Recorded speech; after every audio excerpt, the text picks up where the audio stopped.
A paz do Senhor, queridos irmãos, quero convidá-lo, você que tem aí uma Bíblia à mão, para abri-la no texto da segunda epístola do apóstolo Paulo aos Coríntios, no capítulo 12, para lermos a partir do verso 7.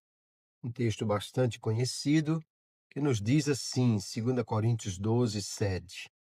E para que eu não ficasse orgulhoso com a grandeza das revelações, foi-me posto um espinho na carne, mensageiro de Satanás, para me esbofetear, a fim de que eu não me exalte. 3 vezes pedi ao Senhor que o afastasse de mim. Então ele me disse: A minha graça é o que basta para você, porque o poder se aperfeiçoa na fraqueza. De boa vontade, pois, mais me gloriarei nas fraquezas, para que sobre mim repouse o poder de Cristo. Por isso, sinto prazer nas fraquezas, nos insultos, nas privações, nas perseguições, nas angústias, por amor de Cristo, porque quando sou fraco, então é que sou forte. Amém. Graças a Deus por Sua palavra. Se alguém lhe perguntasse hoje, você é uma pessoa forte ou você é uma pessoa fraca? O que você diria? Certamente, muitas pessoas, mesmo muitos cristãos, e até cristãos que têm uma vida espiritual ativa, regular, produtiva, sentem-se fracos em muitos momentos na vida. E alguém pode pensar que essa fragilidade é obstáculo para o agir de Deus, ou até é resultado de uma vida espiritual que não é muito produtiva. No entanto, o texto de 2 Coríntios, capítulo 12, nos convida a olhar a fraqueza não como um acidente, uma derrota, mas como um espaço teologicamente intencional, onde a graça de Cristo revela o seu poder e nos transforma em fortes diante de Deus. Vivemos uma cultura que celebra a força, que quer mostrar os seus pontos fortes e esconder as suas fraquezas. No entanto, Paulo nos mostra que a maturidade espiritual não é marcada pela ausência de fraqueza, mas pela presença poderosa da graça de Deus. Porque Deus não remove as nossas fraquezas, porque é nelas que o poder de Cristo se manifesta. Vamos ver então 3 questões importantes sobre a fraqueza na vida do crente. A primeira coisa, Paulo nos mostra que a fraqueza é proteção contra a soberba. Então, Paulo disse no texto, no verso 7, para que eu não me ensoberbecesse com a grandeza das revelações, foi-me dado um espinho na carne. Paulo havia recebido revelações extraordinárias. E ele reconhece, então, um grande perigo. Quando você recebe muito, quando você é capacitado, quando você tem bastante, há um perigo da soberba, de alguém se exaltar, de achar que é melhor do que os outros. Então, Deus, em sua soberania, permitiu uma aflição constante para manter Paulo de joelhos. Quando nós pensamos na aflição, e Paulo a cita como um espinho na carne, um mensageiro de Satanás, pensamos então que era o diabo que estava fazendo isso, mas na realidade nós entendemos que Deus estava permitindo tudo isso com um propósito. A palavra grega aqui para espinho fala de algo pontiagudo, doloroso, irritante, uma dor constante que Paulo convivia com isso diariamente. Alguns sugerem que pode ser uma condição física na sua visão. Lá em Gálatas 4:15 ele fala de problemas nos olhos, outros propõem tentações constantes ou a perseguição que ele enfrentava sempre.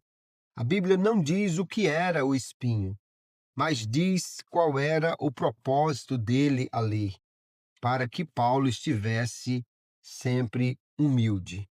Quando você vê um navio cargueiro, para que ele navegue com estabilidade, especialmente quando ele não está cheio de carga, existe algo chamado lastro.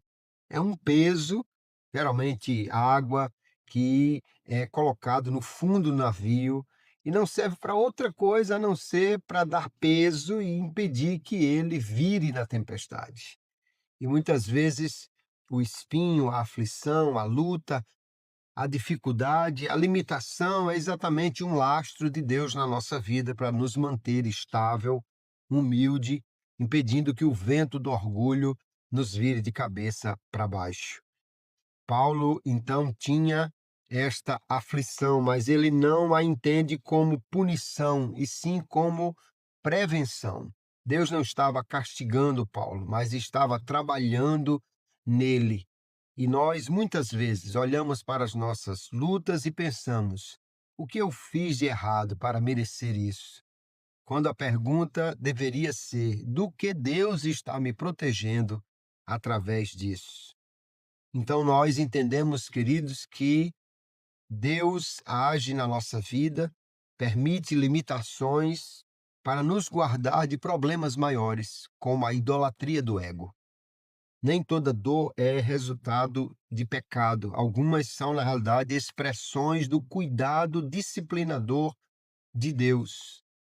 E é importante demais entendermos isso, porque nenhum ministério, nenhum homem ou mulher de Deus será usado realmente com poder por ele, sem a fraqueza que nos guarda da soberba.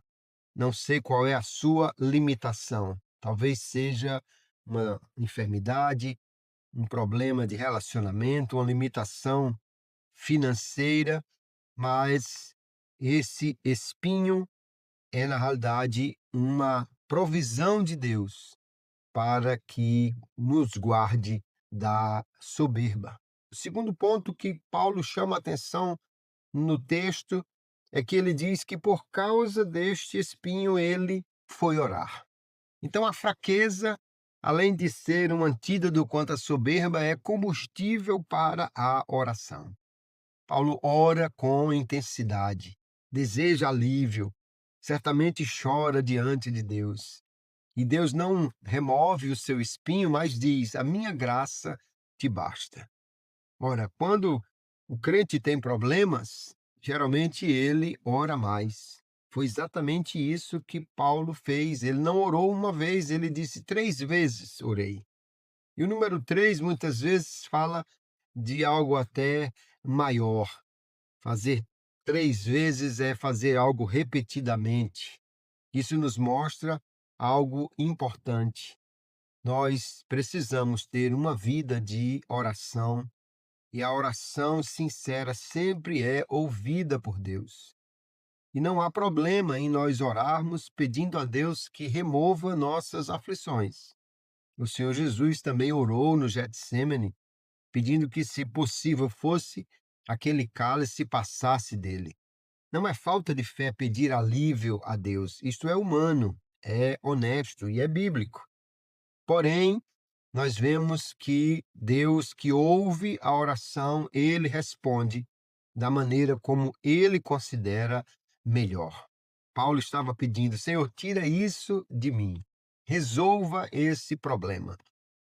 Afaste essa dificuldade. Mude esse cenário. Mas Deus não mudou. Porém, ele disse algo muito mais extraordinário: a minha graça é suficiente para você. Essa é uma frase extremamente poderosa. Deus não ofereceu uma solução, ele ofereceu a si mesmo. Não removeu o problema, mas prometeu sua presença no meio do problema. A graça de Deus sempre é suficiente porque ela é a presença sustentadora, misericordiosa e reconfortante do Deus que pode fazer todas as coisas, o que é extremamente necessário e suficiente para nós. Suficiente aqui é algo que fala não apenas de suficiente uma vez. A construção no presente aqui fala de algo contínuo. Fala de algo que é suficiente a cada momento, a cada dificuldade. A graça de Deus não apenas nos salva, não apenas nos perdoa, mas nos sustenta, nos fortalece, nos capacita para viver todos os dias.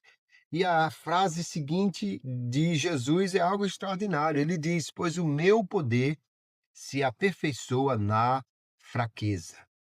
Deus não dá seu poder a fortes, mas sim a fracos. Nós precisamos olhar para as nossas limitações, dificuldades e aflições e transformar isso em motivo para a oração, não para controlar o resultado, mas para nos submetermos à sabedoria de Deus. Às vezes queremos soluções e Deus está pensando em transformação. Porém, a suficiência de Deus, da sua graça, da sua presença, é algo extraordinário e desafia essa nossa obsessão por autonomia e controle. Talvez você esteja frustrado porque Deus não respondeu da maneira que você esperava, mas Ele não está ignorando sua oração. Ele está oferecendo mais da sua maravilhosa graça. E a terceira coisa que vemos no texto é que a fraqueza é a inversão dos valores humanos. Depois, então, de ouvir o que Deus tinha a lhe falar, Paulo diz: De boa vontade, pois, me gloriarei nas fraquezas. Paulo não apenas aceita a fraqueza, ele passa a gloriar-se nela, ou seja, ele passa a ver isso como vantagem, ele passa a ver isso como algo bom. Aqui ele diz que ele é aperfeiçoado ou levado à plenitude pelo poder de Deus, ou que o poder de Deus faz isso na sua fraqueza. Na sua fraqueza, Deus lhe dá o seu poder. Então, o ponto de maior fragilidade é o ponto de maior ação da plenitude do poder de Deus. Paulo então não fica deprimido, nem resmungando, nem diz que Deus não gosta mais dele, não o ama, vou ter que conviver com isso. Não, ele diz: Pois agora eu vou me gloriar, agora eu vou contar vantagem, agora eu vou viver mais alegremente nas minhas fraquezas, para que o poder de Cristo repouse em mim. Paulo começou orando para que Deus tirasse o espinho, e agora parece que está quase orando para que Deus o mantenha. Ele está se alegrando nele. Por quê? Porque ele entendeu que ali havia uma ação que garantia o poder de Cristo na sua vida. Então ele traz uma frase extraordinária: Porque quando sou fraco, então é que sou forte. O poder de Cristo faz morada na fraqueza. A fraqueza se torna o lugar da presença divina, não da sua ausência. Paulo encontra prazer, então, não na dor do espinho, mas no que Cristo faz por meio disso. Nossas fragilidades podem ser o púlpito onde Cristo é mais claramente visto. E, geralmente, homens e mulheres de Deus são mais saudáveis quando reconhecem suas limitações. Há no Japão uma técnica que, quando cai uma peça de cerâmica e quebra, eles misturam uma cola com ouro e tapam aquelas rachaduras, e a peça se torna muito mais bonita e muito mais valiosa do que era antes. E assim, quando o crente também está quebrado, mas ele é restaurado pelo poder glorioso de Cristo. Esse texto nos leva, então, queridos, a pensar sobre as nossas fraquezas. E também lembramos do nosso Senhor, que aos olhos do mundo foi considerado fraco, rejeitado, humilhado, crucificado, mas foi exatamente aí, nessa aparente fraqueza e derrota, que o poder de Deus se manifestou de forma mais extraordinária. Quando somos fracos, não estamos abandonados, mas estamos no lugar que Deus pode manifestar o seu poder de forma extraordinária, porque Cristo já na cruz demonstrou todo o poder de Deus em vencer o mal e estabelecer a vitória para aqueles que creem nele. Nós somos revigorados cada dia por sua graça, por sua presença, pelo seu poder. Você está se sentindo fraco hoje? É aí exatamente que o poder de Cristo quer repousar sobre você, sobre mim, sobre nós, e nós possamos então entender que a fraqueza não é a derrota do crente, mas é o remédio de Deus, é o estímulo da oração e é a mudança dos paradigmas, dos valores que nós precisamos viver. Então, não queira esconder sua fraqueza, mas mostre-a a Cristo e deixe que Ele manifeste a sua graça e o seu poder. Não ore simplesmente pedindo a remoção dos problemas ou dos espinhos, mas deixe que Deus use isso para que a sua graça se manifeste e o seu poder cresça na sua vida, e assim nós podemos entender o que Paulo está dizendo. Quanto mais eu estou fraco, eu tenho menos de mim, mas tenho mais de Deus. A minha limitação é o espaço para o poder ilimitado de Deus, que traz possibilidades infinitas. A minha fraqueza rendida a Ele é o espaço para o seu poder operar em mim e o seu nome ser glorificado na minha vida. Que Deus te abençoe, que hoje a graça de Deus esteja abundantemente sobre a sua vida. Que hoje você que está se sentindo fraco seja fortalecido por esta palavra. O poder de Deus se manifesta na fraqueza e certamente se manifestará na sua vida para a glória, honra e louvor do seu santo nome